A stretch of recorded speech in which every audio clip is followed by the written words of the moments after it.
Join your hands, close your eyes, start chanting Omkara.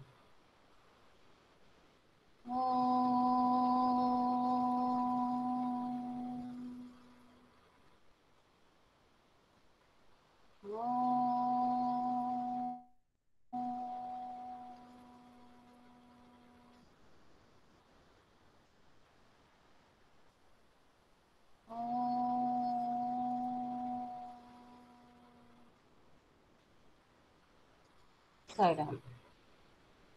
अरे आज सोनम जी भी ज्वाइन हो गई हैं। Sairam Sonam. Sairam ma'am. Sairam Sairam ma'am. Ma'am. Sairam Sairam ma'am. Sairam ma'am. Sairam ma'am. Sairam ma'am. Sairam ma'am. Sairam ma'am.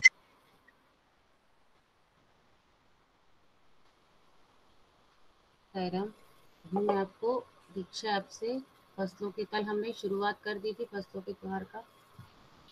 ठीक है, आज मैं दीक्षा ऐप से आपको फसलों का त्योहार दिखा रही हूँ। ठीक है, आप इसको ध्यान से देखिए। समझ बहुत अच्छे से समझाया गया है दीक्षा ऐप में।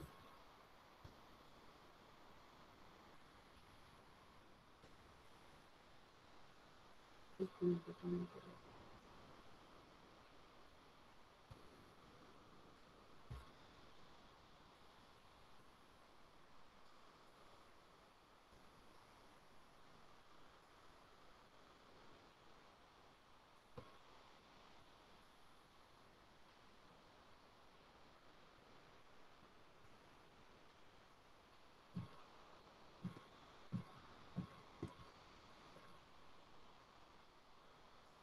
ये आपको दिख रहा है screen? Yes, ma'am. Yes, ma'am. Yes, ma'am. Our screen is visible. Ma'am, your screen is visible. Yes, ma'am, your Ma'am, screen is visible. Hello बच्चों, कैसे हैं आप लोग? आशा करता हूं कि इस लॉकडाउन के टाइम में भी आपकी पढ़ाई घर में जारी होगी। और इसी क्रम में मैं आपके सामने उपस्थित हूं आपकी मदद करने के लिए। जो मैं Pankaj Kumar Mishra, PGT DM school Bhubaneswar से हूं। और आज हम रिमझिम कक्षा 5वीं की जो हिंदी की पुस्तक है उसका दूसरा पाठ लेकर के आए हैं, जिसका शीर्षक है फसलों के त्योहार। तो आइए हम दोनों लोग मिलकर के इस पाठ के बारे में सीखते हैं। बच्चों, जैसा कि आप लोग जानते हैं कि भारत देश जो है एक बहुत विशाल देश है और यहाँ पर तरह तरह के जो है त्योहार मनाए जाते हैं। हमारे जितने भी धर्म को मानने वाले लोग हैं, हिंदू, मुस्लिम, सिख, ईसाई, वो सब अपना अपना धार्मिक त्योहार मनाते हैं। उसके साथ साथ हम अपना राष्ट्रीय पर्व भी मनाते हैं, जैसे 15 अगस्त, गणतंत्र दिवस। लेकिन एक बात और है कि हमारा देश गांव का देश है और गांव के देश होने की वजह से हमारे देश की जो जनता है वो अधिकांश गांव में रहती है और उनका जो मुख्य व्यवसाय है वह है खेती करना। तो हमारे देश में फसलों से जुड़े भी बहुत तरह के त्योहार हैं। आइए आज हम इस पाठ के माध्यम से सीखते हैं कि हमारे देश में फसलों के त्योहार कौन कौन से हैं। तो इस पाठ के क्रम में पहले हम ये देखते हैं कि इस फसल के त्योहार और कौन कौन से हैं, उसको हम आगे देखेंगे। सबसे पहले हम इस फसल के त्योहार के बारे में जो लेखिका का अनुभव है, जो कि भोजपुरी भाषा भाषी है और उसके घर में किस प्रकार से त्योहार मनाया जाता है उसका विवरण है। उसके बाद आगे हम देखेंगे कि फसलों के त्योहार विभिन्न प्रांतों में किस प्रकार से मनाए जाते हैं। तो आइए हम शुरू करते हैं। फसलों के त्योहार। सारा दिन बोरसी के आंख। ये कौन पढ़ेगा? अमोलिका पढ़िए बेटा।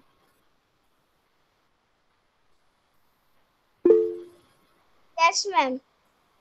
सारा दिन बोरसी के आगे बैठकर हाथ तापते हुए मतलब छोटी अंगूठी। बोरसी का अर्थ होता है छोटी सी अंगीठी। Okay ma'am. कहा तो खिचड़ी के समय धूप में गर्माहट की शुरुआत होनी चाहिए और यहाँ हम सूरज के इंतजार में एक मिनट बेटा। आस लगाए बैठे हुए हैं। पूरे 10 पूरे दिन पूरे 10 दिन हो गए हुए हुए सूरज सूरज लापता है। आज सुबह तो रजाई से निकलने की हिम्मत नहीं हो रही थी। अच्छा, शांतनु ये बताइए, ये जो आपने गद्यांश पढ़ा, ये जो आपने पैराग्राफ पढ़ा, इसको पढ़ करके आपको कुछ पता चला कौन से मौसम की बात हो रही है? मैम शांतनु, सर्दी। किसने बोला ये बीच में? मनस्वी, बेटा जिससे पूछा जाए ना वो बोले। सर्दी की, बिल्कुल सही बोला है बस आपने। अब हम आगे समझते हैं। आगे बैठकर हाथ तापते हुए गुजर जाता है। कहा तो खिचड़ी के समय धूप में गर्माहट की शुरुआत होनी चाहिए, और हम यहाँ पर सूरज के इंतजार में आस लगाए बैठे हुए हैं।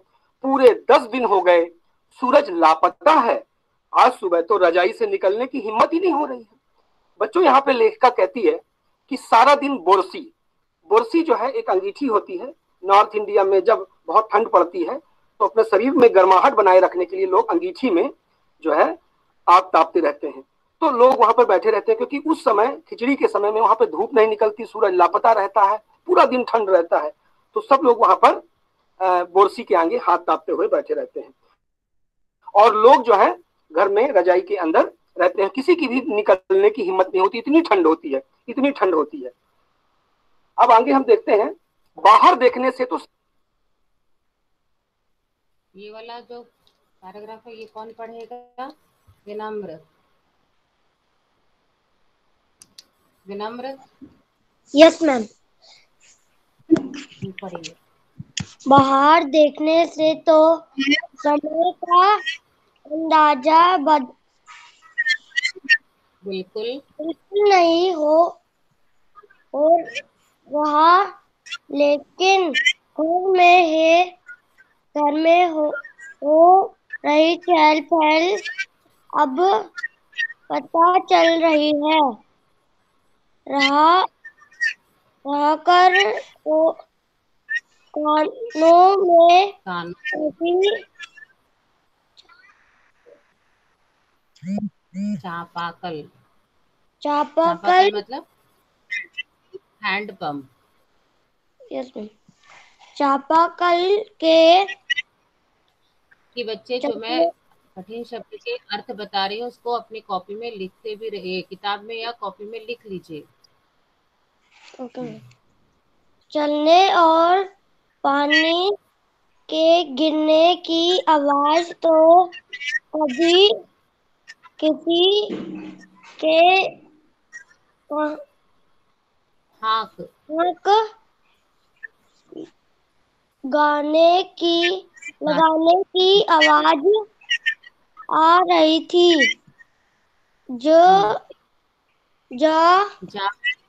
जा भग के रुक जाइए विनम्र, रुक जाइए। हितांश पढ़िए। Yes ma'am. पढ़िए। जहाँ भाग के जा भाग के देख के मैम दिखेगा। आप किताब खोल लीजिए बेटा, किताब में दिया हुआ है केरा के पत्ता।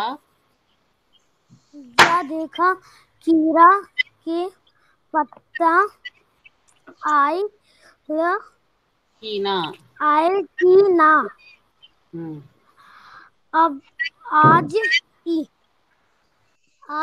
ई लोग के उठे के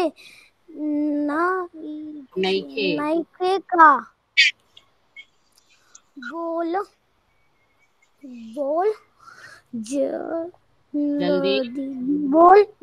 जल्दी तैयार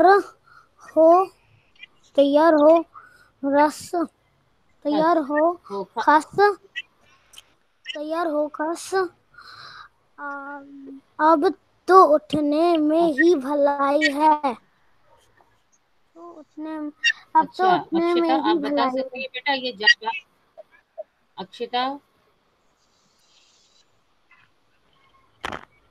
Akshita, yes ma'am. Saira, Akshita, yes ma'am. हाँ, आप ये बता सकती है जा भाग के केला के पत्ता आइल की ना, ये कौन सी भाषा है? मैम भोजपुरी। यस। हाँ, और पहले भी बताया गया है कि ये भोजपुरी भाषा की कहानी है। समय का अंदाजा ही नहीं लग रहा है। क्यों नहीं लग रहा है? अब आप ध्यान से सुनिए इसको। क्योंकि सूरज निकला नहीं है, लोगों को पता ही नहीं चल पा रहा है कि क्या हो रहा है। घर में हो रही चहल पहल अब पता चल रही है। रह रहकर कानों में चापाकल के चलने और पानी के गिरने की आवाज, तो कभी किसी के हाक लगाने की आवाज आ रही। हाक लगाना माने किसी को बुलाना। अब क्योंकि लेखिका का जो घर है वो भोजपुरी भाषा भाषी है, तो देखिए वहां पे भोजपुरी भाषा में किस प्रकार से लोग कहते हैं, बुलाते हैं एक दूसरे को, उसको हम यहाँ पे देखेंगे। भोजपुरी जो है हिंदी की एक बोली है जो कि पश्चिम बिहार और पूर्वी उत्तर प्रदेश में बोली जाती है। तो उसके जो कुछ शब्दांश है, वाक्यांश है, उसको हम देखते हैं। हाक लगाते हैं। जब हाक के देख केरा के पत्ता आइल की ना, आज ई लोग के उठे के नहीं खे, बोल जल्दी तैयार हो खस। इसका मतलब यह है कि जब भाग के देख केरा के पत्ता आयल की ना, केला का पत्ता खिचड़ी के समय में उसकी पूजा होती है, उस पर सामान रख करके और पूजा करते हैं, तो केले के पत्ते को शुभ मानते हैं, इसलिए मंगाने के लिए कोई बुला रहा है और लिखा कोई आवाज पता चलती है। आज ई लोग के उठे के नहीं खे, बोल जल्दी तैयार हो खस। वहां के बुजुर्ग लोग कहते हैं बच्चे रजाई पे लेटे हुए हैं, समय का पता नहीं चल पा रहा है, तो वो कहती है कि आज ई लोग के उठे के नहीं खे, क्या आज ये लोग उठेंगे नहीं? उनको जल्दी बोलो कि तैयार हो जाएं। अब तो उठने में ही भलाई है। लेखिका कहती है भाई अब तो उठना ही पड़ेगा, समय जो भी हो गया है, क्योंकि घर के बड़े बुजुर्ग ऐसा कहते हैं। अब देखिए हमने ये जो गद्यांश पढ़ा, हमने दो तीन चीजें सीखी। एक तो देखा बुरसी, तो आप लोग बुरसी नहीं समझते होंगे क्योंकि कहीं पर बुरसी का इस्तेमाल नहीं होता है। तो ये देखिए ये जो चित्र है बुरसी, ये अंगीठी है, इसमें आग रख करके कोयला। देखिए ये है बुरसी का चित्र, ये है चापाकल, चापाकल मतलब हैंडपंप, और ये है मचिया, मचिया पे हम लोग बैठते हैं। कहीं किसी के घर पे है क्या मचिया? छोटी सी खाट होती है, चारों मैम तरफ ऐश्वर्य पे दो दो रखे बीच में हैं। मैम मेरी अच्छा, दादी के घर पे। मैम हमारे खेत पे है। मैम ये हमारे खेत पे है। लकड़ी सब रख करके, कंडे रख करके और आग तापते हैं। और दूसरे जो हमने शब्द की चर्चा किया था चापाकल, चापाकल मतलब उसको हैंडपंप कहते हैं, और इसमें जो है ऐसे पानी निकाला जाता है, आप लोगों ने देखा होगा। तो ये दोनों चित्र आप लोग जो है देख लीजिए। अब आगे देखते हैं। नहा धोकर हम सभी एक कमरे में इकट्ठे हुए। दादा और चाचा ने क्या सफेद चकाचक मार लगी हुई धोती और कुर्ता पहना हुआ है। अद्विका, अद्विका,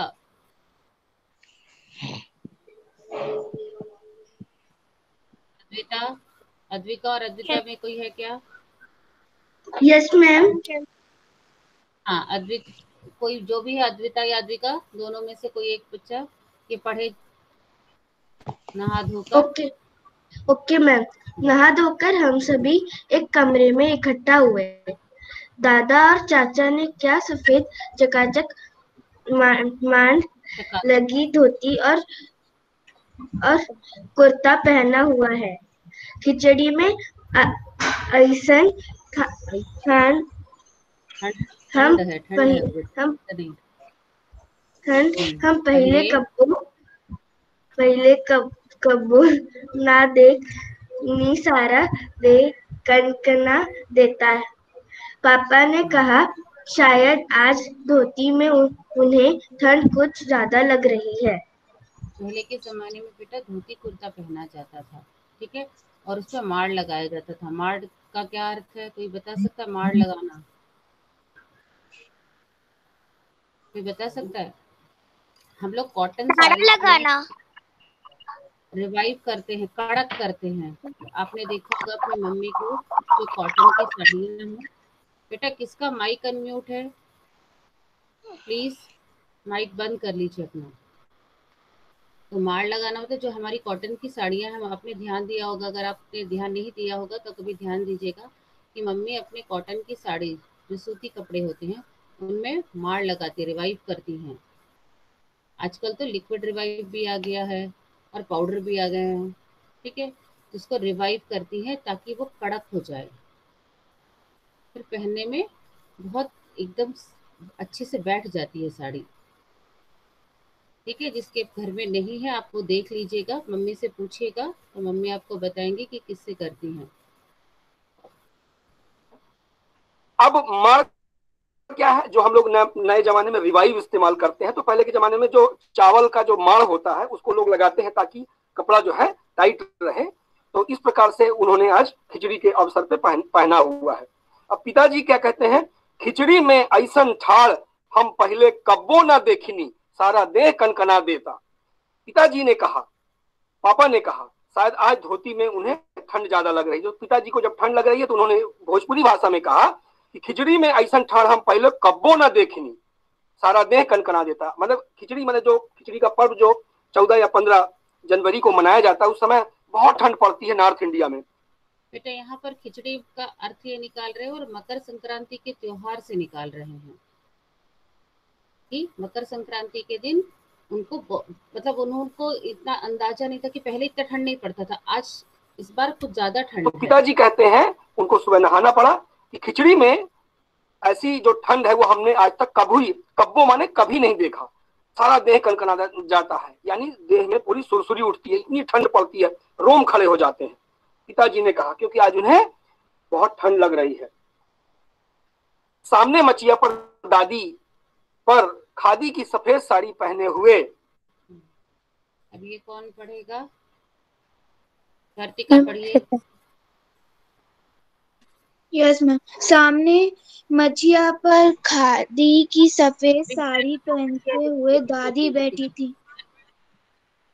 वर्तिका एक मचिया भी मैंने आपको अभी इसमें वीडियो में दिखाया गया था, मचिया जिसपे हम बैठते हैं, छोटी खाट को बोलते हैं मचिया। हाँ पढ़िए बेटा। आज दादी ने सामने मचिया अपने बाल धोए हैं। आज दादी ने अपने बाल बाल धोए। धोए हैं। झक सफेद सेमल की रुई जैसी, सेमल की रुई जैसी हल्के फुल्के बाल, गोरे गौर से देखने पर, गौर से देखने पर भी एक काला बाल नजर नहीं आता। बिल्कुल धुली धुली सी लग रही हैं दादी। उसके सामने केले के कुछ उनके सामने केले के कुछ पत्ते दिख नहीं रहा, कतार में रखे हैं। दिख नहीं रहा नहीं, आपको खोल के बैठना है। कतार मतलब लाइन से, पंक्ति में। कतार में रखे हैं, जिस पर तेल,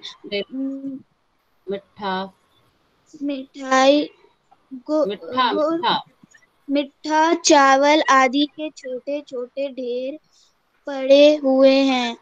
हमें बारी बारी से। आपने किसी ने देखा है क्या सेमल की रुई? अभी आजकल दिखा भी रहे हैं। अच्छा, जब मैं स्क्रीन प्रेजेंट करना बंद करूंगी ना तो फिर मैं आपको दिखाऊंगी सेमल की रुई, ठीक है। दादी बैठी हुई है।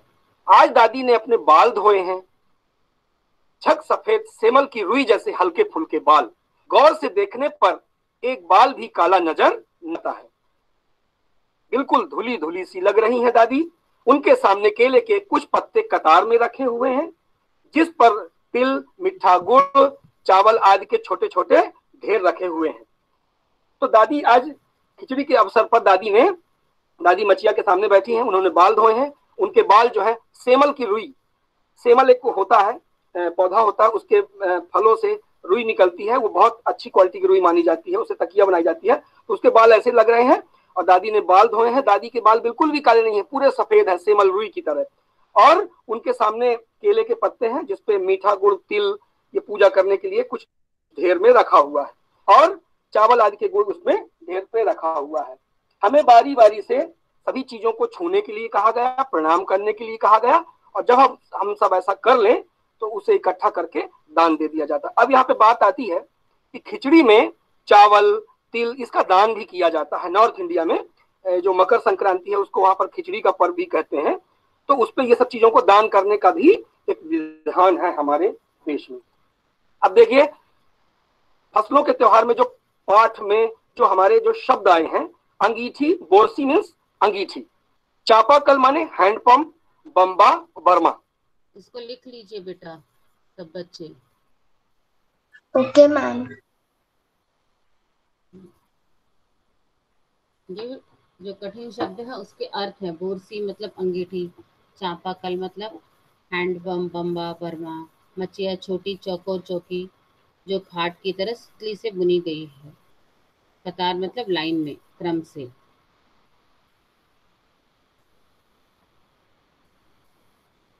एक काम करती हूँ, मैं इसको भेज देती हूँ, आप लोग को परेशान नहीं होइए।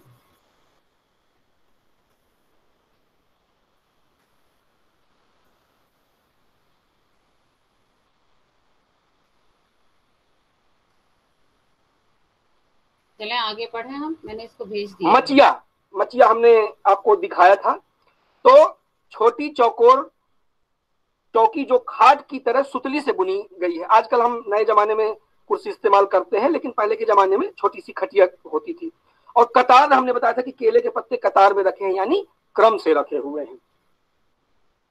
अब फसलों के त्योहार में आगे है। आज मनस्वी पढ़िए। आज तो अपी दीदिया, बूढ़ी पसी यहाँ तो चूड़ा दही की पसंद है और न ही खिचड़ी पर आज और फरमाइशी। फरमाइशी बेटा आप घर पर रीडिंग किया कीजिए, आप और हितांश। फरमाइशी नाश्ता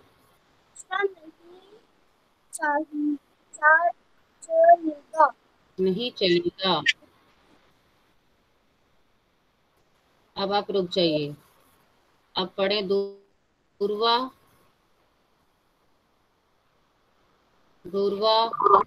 उन्हें दोनों ही चित्रे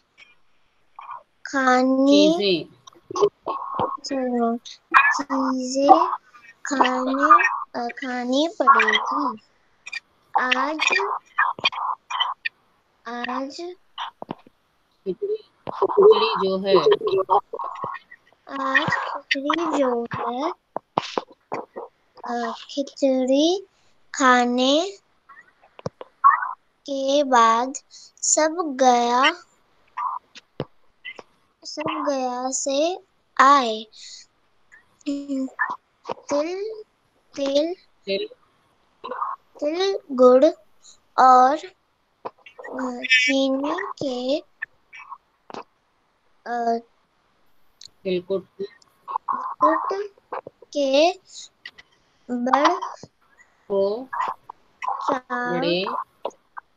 बड़े चाव से खाते खाते मैं सोच रही थी कि कितनी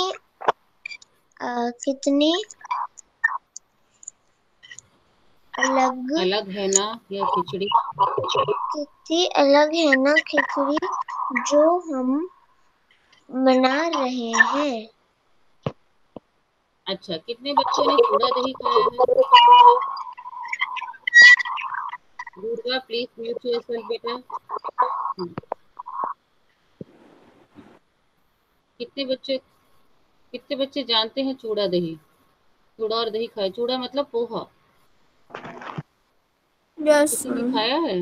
yes ma'am. Yes ma'am yes ma'am. हाँ,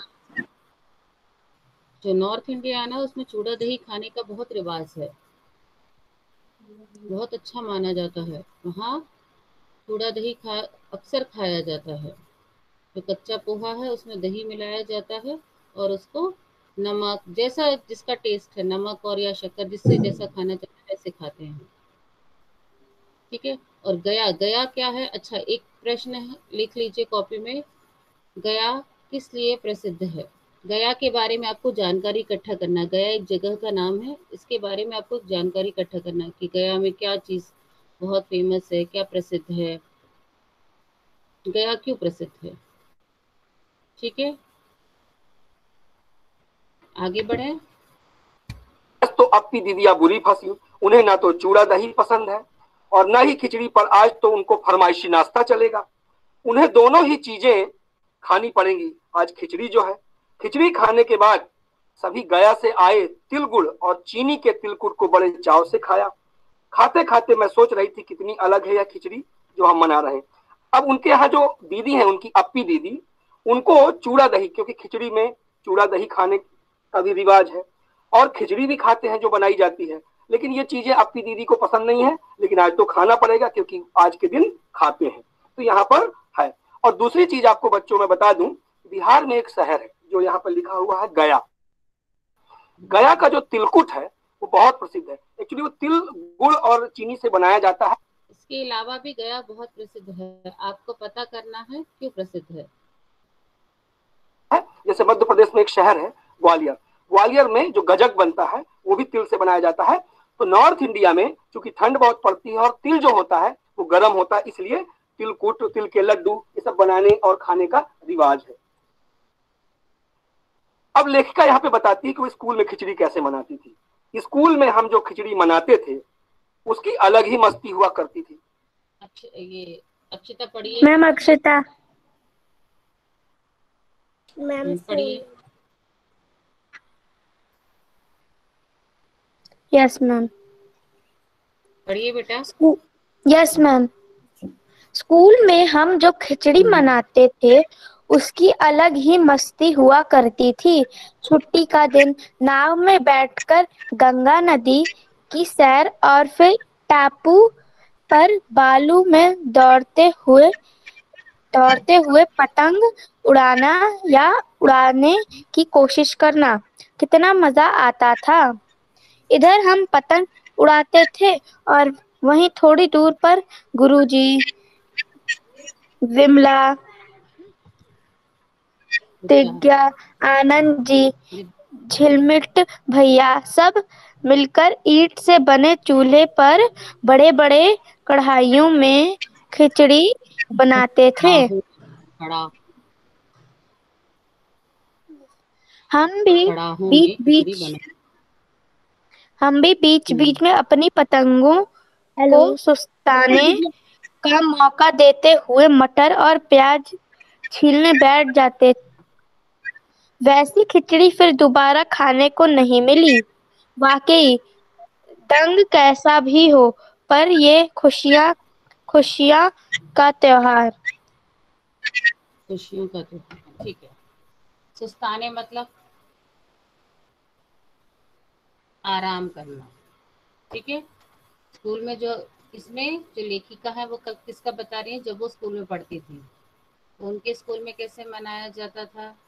सब लोग एक साथ आते थे स्कूल में और क्या करते थे, गुरुजी, विमला, दिद्दा, आनंद भैया, झिलमिट भैया सब मिलकर ईंटों से बने चूल्हे में बड़े बड़े कड़ाहों में, बहुत बड़े बड़े बर्तनों में, कड़ाही खूब बड़े, उसमें खिचड़ी बनाते थे। और बच्चे क्या करते थे, इस दिन छुट्टी का दिन नाव में बैठकर गंगा नदी की सैर, फिर टापू पर बालू में दौड़ते हुए पतंग उड़ाना या उड़ाने की कोशिश करना। ठीक है। उसके स्कूल में भी खिचड़ी मनाते थे। खिचड़ी एक पर्व है, वही मकर संक्रांति। छुट्टी का दिन नाव में बैठकर गंगा नदी की सैर। जो खिचड़ी शब्द है ना, यहाँ पर खिचड़ी शब्द सिर्फ मकर संक्रांति के त्योहार के लिए इस्तेमाल किया गया। आप खिचड़ी वो वाली खिचड़ी नहीं समझिए, दाल चावल वाली। यहाँ पर खिचड़ी मतलब मकर संक्रांति का त्योहार है। फिर टापू और बालू में दौड़ते हुए पतंग उड़ाना। पतंग उड़ाने का भी रिवाज है, गुजरात में इसे पतंग का पर्व भी कहते हैं। कितना मजा आता है, आप लोगों को भी मजा आता होगा जब आप लोग पतंग उड़ाते हैं। तो हम पतंग उड़ाते थे और वहीं थोड़ी दूर पर बैठे गुरुजी, बिमला, दिद्दा, आनंद जी, झिलमिट भैया ये सब मिल करके, और नदी के किनारे जैसे हम लोग सैर करने जाते हैं तो ईंटे से बने हुए चूल्हों के ऊपर बड़े बड़े कड़ाहों में वो क्या करते हैं, खिचड़ी बनाते हैं, क्योंकि उस दिन खिचड़ी खाने का रिवाज है। और बच्चे हैं ये मस्ती कर रहे हैं, तो हम भी बीच बीच में अपनी पतंगों को रख देते हैं सुस्ताने के लिए, और बीच बीच में मटर छीलते हैं, प्याज छीलते हैं। इस प्रकार से हम हेल्प करते हैं। जैसे आप लोग भी अपने घर में जब कोई पर्व त्योहार होता है तो आप लोग भी अपने मम्मी पापा घर के सभी सदस्यों की मदद करते हैं। वैसी खिचड़ी फिर दोबारा खाने को नहीं मिली। वाकई ढंग कैसा हो, पर ये खुशियों का त्योहार। लेखिका यहाँ पर कहती है कि वाकई में ढंग अलग अलग है सबका खिचड़ी मनाने का, इस पर्व को मनाने का, लेकिन वाकई में खुशियों का त्योहार है। और आप लोग भी बहुत तरह के त्योहार मनाते हैं, आपको खुशी मिलती है। त्योहार का मतलब ही है खुशी का इजहार करना। अब देखिए बच्चों, यहाँ पर आया है कि फसलों के त्योहार पाठ में आए जो नए शब्द हैं, तो यहाँ पर लिखा है पाला एक शब्द है, इजहार करना माने, इसको लिख लीजिए।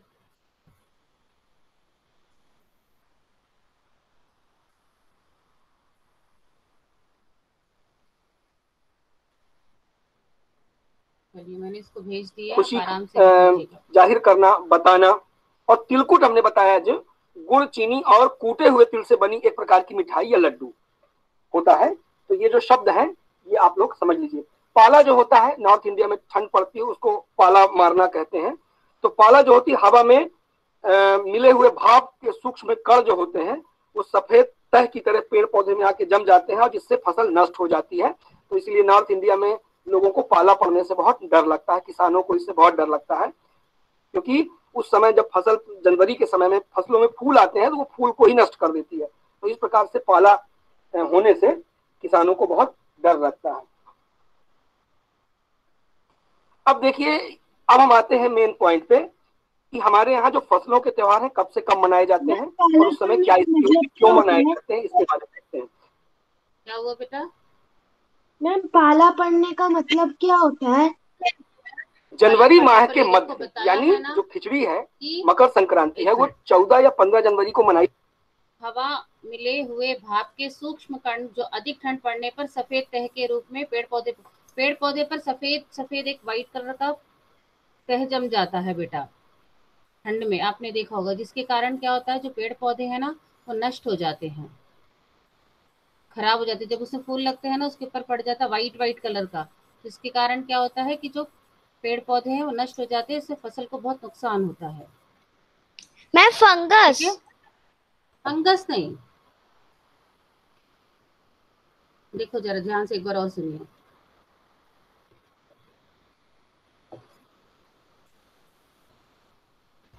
क्योंकि उस समय जब फसल जनवरी के समय में फसलों में फूल आते हैं तो वो फूल को ही नष्ट कर देती है। तो इस प्रकार से पाला होने से किसानों को बहुत डर लगता है। अब देखिए, अब हम आते हैं मेन पॉइंट पे कि हमारे यहाँ जो फसलों के त्योहार हैं कब से कब मनाए जाते हैं और उस समय क्या स्थिति होती है, क्यों मनाए जाते हैं, इसके बारे में पढ़ते हैं। जनवरी माह के मध्य में यानी जो खिचड़ी है मकर संक्रांति है वो 14 या 15 जनवरी को मनाई जाती है। तो जनवरी माह के मध्य में भारत के लगभग सभी प्रांतों में फसलों से जुड़ा कोई ना कोई त्योहार मनाया जाता है।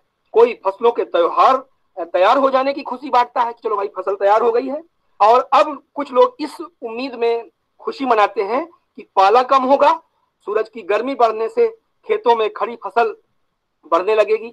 अब होता क्या है बच्चों कि 15 जनवरी को सूर्य जो होता है दक्षिणायन से उत्तरायण में होता है, और उस दिन से लोग ये मानते हैं, इसीलिए इसको संक्रांति कहते हैं, क्योंकि वो जो है धनु राशि से मकर राशि में संचार करता है। तो उस दिन से लोगों का मानना ये होता है कि इस दिन से ठंड अब कमेगी और गर्मी धीरे धीरे बढ़ेगी। तो लोगों को ठंड से निजात पाने के लिए इस बात की भी खुशी, चलो भैया ठंड से निजात मिलेगी, तो इसलिए भी लोग खुशी मनाते हैं। और दूसरी चीज क्या है कि जो रबी फसल है जब वो पकती है तो उसको गर्मी चाहिए, सूरज का प्रकाश चाहिए। तो किसानों को खुशी लगती है कि चलो अब सूर्य का प्रकाश आएगा तो हमारी फसल बढ़ेगी और बढ़ेगी, अच्छा पैदावार होगा, हमारे खेत खलिहान अच्छे होंगे, हमारे घर में अनाज का भंडार ज्यादा आएगा। तो इसलिए भी वो खुशी का त्योहार मनाते हैं। तो इस प्रकार से अलग अलग प्रांतों में अलग अलग इलाकों में इसको मनाने का अपना अलग रंग और ढंग नजर आता है। इस दिन सब लोग अच्छी पैदावार की उम्मीद और फसलों को घर आने की खुशी का इजहार करते हैं। इजहार करते हैं माने प्रदर्शित करते हैं, बताते हैं कि किस प्रकार से हम अपनी खुशी का इजहार करेंगे। अब देखिए ये त्योहार किन किन राज्यों में किस किस प्रकार से मनाए जाते हैं, तो आपको मैं आज अच्छे से समझाता हूं ताकि आपको भी ये बात पता चल जाए। उत्तर प्रदेश, बिहार, मध्य प्रदेश और उसके साथ भी हम आगे और भी बताएंगे कि और कौन कौन से राज्यों में मनाया जाता है। अभी मैं केवल ये पढ़ रहा हूँ आपके जो बुक में दिया हुआ है।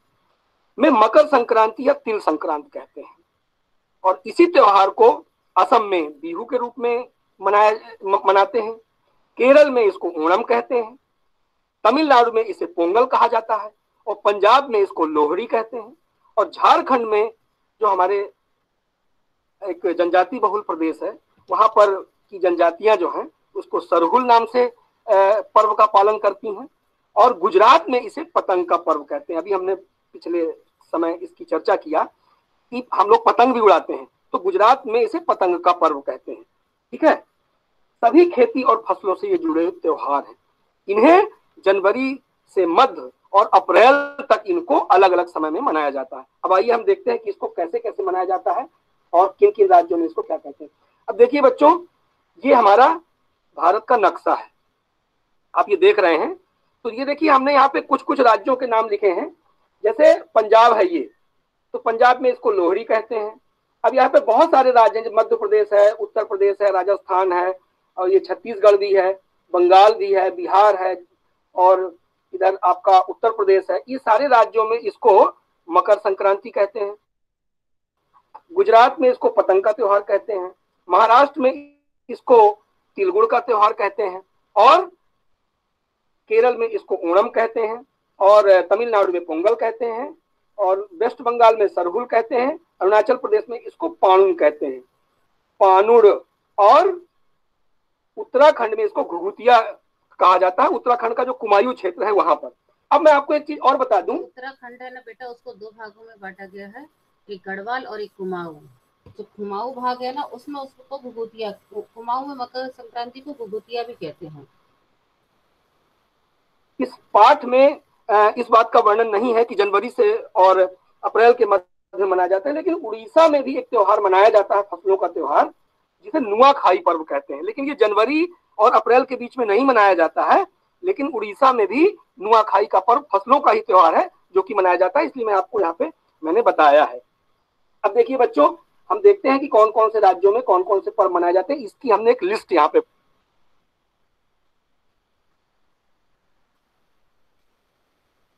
इसको मैं आपके व्हाट्सएप पे भेज दे रही हूँ बेटा, आप इसको ना लिख लीजिएगा। Okay ma'am.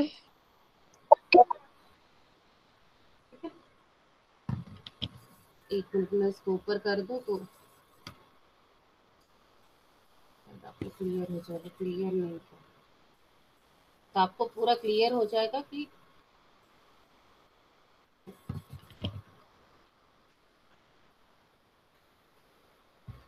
बनाई है, आप लोगों को याद भी रहेगा और आपका इस प्रकार से जनरल नॉलेज भी तैयार होगा। अब देखिए राज्य एवं उनके त्योहार, तो देखिए आप लोग याद करिए और भी आप जिन जिन राज्यों में रहते हैं अपने क्षेत्र में कौन कौन से फसलों के त्योहार मनाए जाते हैं उसके बारे में भी आप चर्चा कीजिए। असम में बिहू, पानुड़ जो है अरुणाचल प्रदेश, पतंग का पर्व गुजरात, तिलगुड़ का त्योहार महाराष्ट्र, ओणम केरल, पोंगल तमिलनाडु, सरहुल झारखंड, उत्तराखंड घुघुतिया कुमायूं क्षेत्र में, उड़ीसा में नुआखाई, मकर संक्रांति या तिल संक्रांति जो है बिहार, उत्तर प्रदेश, मध्य प्रदेश, छत्तीसगढ़, राजस्थान, हरियाणा, दिल्ली, हिमाचल प्रदेश, और पंजाब में इसको लोहड़ी के नाम से ये त्योहार मनाया जाता। तो देखिए आपने इतने राज्यों में देखा कि फसलों के त्योहार को किन किन नाम से किस किस ढंग से मनाया और उसका पालन किया जाता है। अब देखिए बच्चों, अब हम लोग एक त्योहार पर आते हैं। अभी हमने पढ़ा कि झारखंड में इसको सरहुल के नाम से इसको मनाया जाता है। अब देखिए सरहुल का त्योहार क्या है, इसको कौन मनाते हैं, किस प्रकार से मनाते हैं। तो आप देखिए फसलों के त्योहार, झारखंड में सरहुल के का जो त्योहार होता है उसको बड़े जोश खरोश का माने बड़े हर्ष उल्लास के साथ मनाया जाता है और इसका जश्न जो है 4 दिनों तक चलता है। जश्न माने के साथ मनाया जाता है। आप लिखते जाइए बेटा किताब में। हमारा त्योहार, हमारा जलसा, हमारा उत्साह चलता है। तो अब इसको मनाते कौन है? तो देखिए, झारखंड एक जनजाति बहुल राज्य है और यहाँ की जो जनजातियां हैं विशेषतर करके वो है संथाल और उरांव। तो इसे अलग अलग जनजातियां अलग अलग समय में मनाती है। जैसे संथाल लोग फरवरी और मार्च में मनाते हैं, तो उरांव लोग जो हैं इसे मार्च और अप्रैल में मनाते हैं। अब क्या है कि जो ये आदिवासी लोग हैं, जनजातियां हैं, ये लोग प्रकृति की पूजा करते हैं। प्रकृति की पूजा करते हैं, प्रकृति मतलब नेचर। जो आदिवासी लोग हैं ना बेटा, वो लोग ज्यादातर प्रकृति की पूजा करते हैं, यानी पेड़ पौधों की पूजा करते हैं, खेत खलिहानों की पूजा करते हैं। इस प्रकार से ये लोग प्रकृति को अपना मानते हैं। हम सभी लोग मानते हैं, लेकिन ये लोग विशेष रूप से प्रकृति की पूजा करते हैं। तो ये प्रकृति की पूजा किस प्रकार से करते हैं? सरहुल के दिन विशेष सरहुल के दिन विशेष रूप से साल के पेड़ की पूजा करते हैं। यही समय है जब साल के पेड़ों में फूल आने लगते हैं और मौसम बहुत ही खुशनुमा हो जाता है। स्त्री पुरुष दोनों ही ढोल मंजीरे लेकर रात भर नाचते गाते हैं। आपने देखा भी होगा, ये जो आदिवासी लोग हैं अपने जो खुशियों अपना जो त्योहार मनाते हैं, अक्सर वो लोग क्या करते हैं, नाचते गाते हुए मनाते हैं। रूप से साल के पेड़ की पूजा की जाती है। अब आप लोगों ने साल का पेड़ नहीं देखा होगा, तो मैं आपको दिखाऊंगा साल का पेड़ कैसे होता है। हो सकता है आपके क्षेत्र में साल का पेड़ ना होता हो, तो मैं आपको साल का पेड़ भी दिखाऊंगा। लेकिन आप अभी समझिए कि साल का एक वृक्ष होता है, पेड़ होता है। यही समय है जब साल के पेड़ों में फूल आने लगते हैं। कौन सा समय? मार्च अप्रैल। क्यों? क्योंकि इस समय बसंत का आगमन होता है और बसंत में लगभग भारत में की जितनी भी वनस्पतियां हैं उसमें पेड़ों में फूल आते हैं। इसीलिए तो बसंत को ऋतु का राजा कहा जाता है। और मौसम बहुत खुशनुमा हो जाता है, क्योंकि न ज्यादा ठंड न ज्यादा गर्म, तो मौसम खुशनुमा हो जाता है। स्त्री पुरुष दोनों ही ढोल मजीरे लेकर रात भर नाचते गाते हैं। तो ढोल मजीरा, ढोलक और झांझ बजाते हैं। अभी मैं ये सारे शब्दों को और इसके चित्र भी आपको मैं दिखाऊंगा, तब आप लोग समझेंगे ढोल मजीरा क्या है। हो सकता है आप अभी नहीं समझ पा रहे हो, आगे हम आपको दिखाते हैं। अब देखिए, ये कुछ नए शब्द आए हैं, फिर से देख लीजिए। साल क्या है? एक वृक्ष है। ढोल मंजीरा क्या है? एक वाद्य यंत्र है, म्यूजिकल इंस्ट्रूमेंट है। और सरई की एक वृक्ष है, उसकी भी चर्चा है, तो मैं यहाँ पे बता दूं वो भी एक वृक्ष है।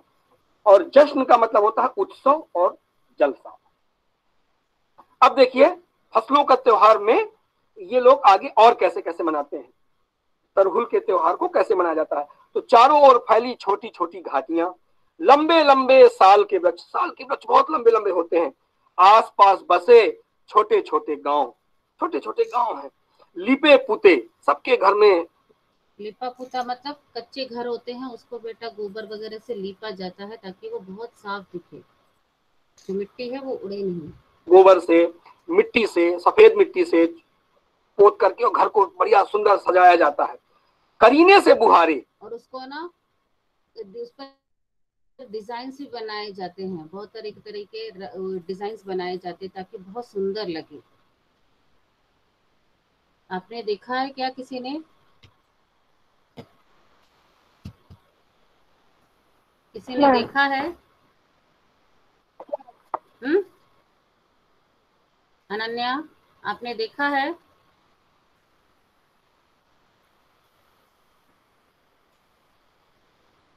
No ma'am. अच्छा चलिए। करीने माने बहुत तरीके से उसको बुहारा जाता है, घर को सजाया जाता है और एक पंक्ति में कमर में बाहें डालकर लोग नृत्य करते हैं। आप लोगों ने देखा होगा झारखंड का लोक नृत्य, तो आपने देखा होगा कि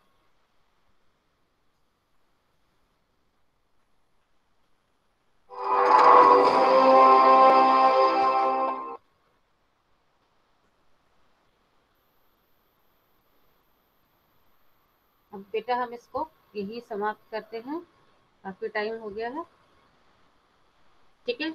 और रेस्ट ऑफ द चैप्टर मैं आपको बोल रही थी कि मैं आपको वो दिखाऊंगी। क्या क्या दिखाने के लिए बोल रही थी मैं?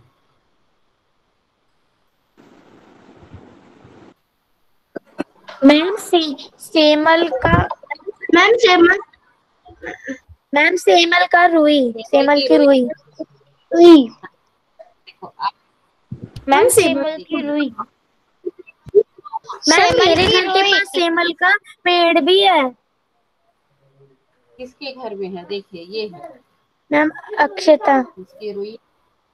ये उसकी रुई है। देखिए ये बहुत सॉफ्ट होती है, इसमें छोटे छोटे काले काले बीज भी हैं। देखिए यस मैम।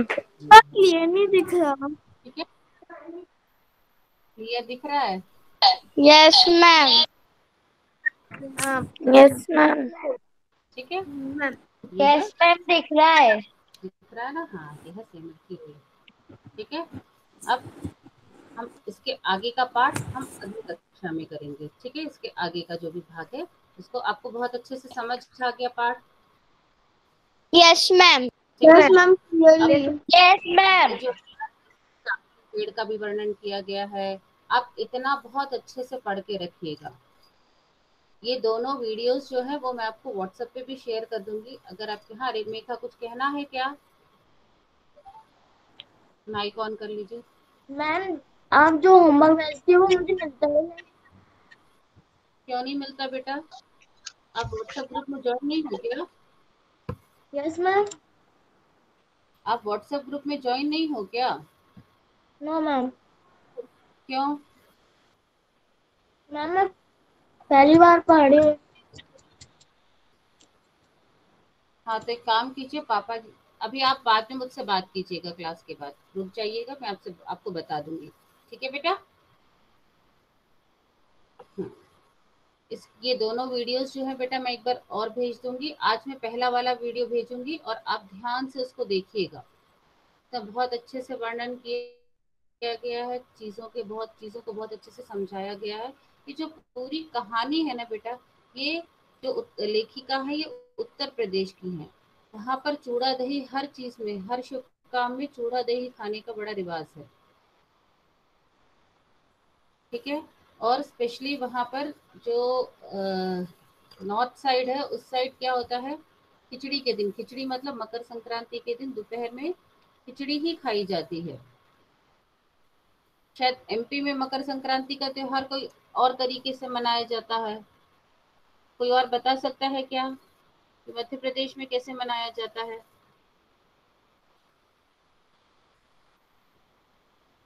अब आपको एक काम करना है, आप जहाँ के रहने वाले हैं, मूल स्थान मतलब बेसिकली आप जहाँ के रहने वाले हैं, जैसे सपोज मैं उत्तर प्रदेश की रहने वाली हूँ, तो मेरे यहाँ पर मकर संक्रांति का त्योहार कैसे मनाया जाता है उसके बारे में मैं इंफॉर्मेशन कलेक्ट करके लिखूंगी।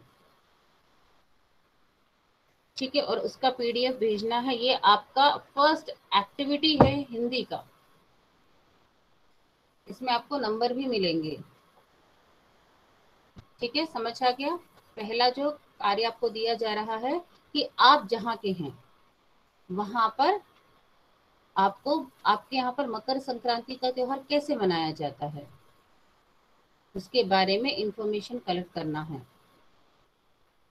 ठीक है, और उसके बारे में इंफॉर्मेशन कलेक्ट करके उसका पीडीएफ आप उसको कैसे भी बना सकते हैं, बहुत सुंदर डेकोरेट भी कर सकते हैं, जैसे बनाना चाहें उसको बना करके मैम A4 पीडीएफ शीट बना पे करके करना अपने है। क्लासरूम, हाँ आप A4 साइज पेपर पे अगर कर सकते हैं तो वेल एंड गुड, नहीं है तो कॉपी के पेज में भी कर सकते हैं, ऐसे कोई वो हार्ड एंड फास्ट नहीं है, लेकिन but it should be decorated and you have to make PDF.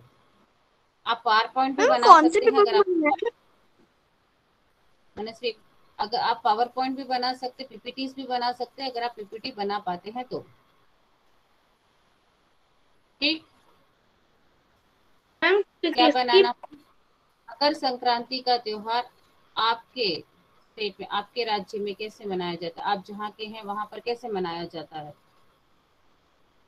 Okay हम मैम। रहने वाले, जैसे सपोज मैं हूँ, मैं रहने वाली उत्तर प्रदेश की हूँ, तो मुझे पता है कि मेरा कल्चर कैसा है, हमारे यहाँ त्योहार कैसे मनाया जाता है, तो उसके बारे में मैं पूरा लिखूंगी। और उसको अगर मैं सुंदर सजा करके लिखूं और उसके बारे में मैं कुछ क्या बोलते हैं, डायग्राम के वे में या ड्राइंग के वे में एक्सप्लेन कर सकूं तो और अच्छा है। इस तरह से आपको लिखना है जो जहाँ का है। ठीक है बेटा, कर लेंगे। एक आपको दो काम दिया गया है, एक गया के बारे में इंफॉर्मेशन कलेक्ट करना है और एक आपको करना है आप जहाँ के हैं वहां पर मकर संक्रांति का त्योहार कैसे मनाया जाता है। मैम जो गया के बारे में इंफॉर्मेशन कलेक्ट करना है वो भी एक्टिविटी है? हाँ वो भी एक्टिविटी है बेटा। Yes ma'am. ठीक है, ये दो से चीज। डेकोरेट भी करना है साइड से और हाँ बेटा, स्कूल की तरफ से सेंड करना है, उसको डेकोरेट करके स्कूल में सेंड करना है। उसको पीडीएफ बना करके आपको व्हाट्सएप ग्रुप पे सेंड करना है, तभी तो मैं आपको नंबर दे पाऊंगी। मैम पर्सनल पे कि ग्रुप पे? बस पहले तो आप ग्रुप पे सेंड कीजिए, ठीक है। मैम हम पीपीटी भी बना सकते हैं। मैम दोनों एक्टिविटीज आप पीपीटी भी बना सकते हैं। अगर आप पीपीटी बनाने आता है तो वेल एंड गुड, आप पीपीटी भी बना करके दे सकते हैं। हम दोनों एक्टिविटी एक ही पीडीएफ में कर सकते हैं? नहीं, दो अलग अलग पीडीएफ में करना, यस मैम। ओके ठीक है। और रीनेम कर देना उसको कि ये गया के बारे में है और एक आप लिखना मकर संक्रांति। आप हेडिंग अलग अलग रीनेम कर दीजिएगा तो क्लियर हो जाएगा और अपने नाम के साथ, ठीक है। हम मैम दोनों शांति पाठ से करेंगे। मैम दोनों एक्टिविटी शांति शांति शांति। Sairam. Sairam ma'am. Ma'am thank you ma'am. Bye ma'am.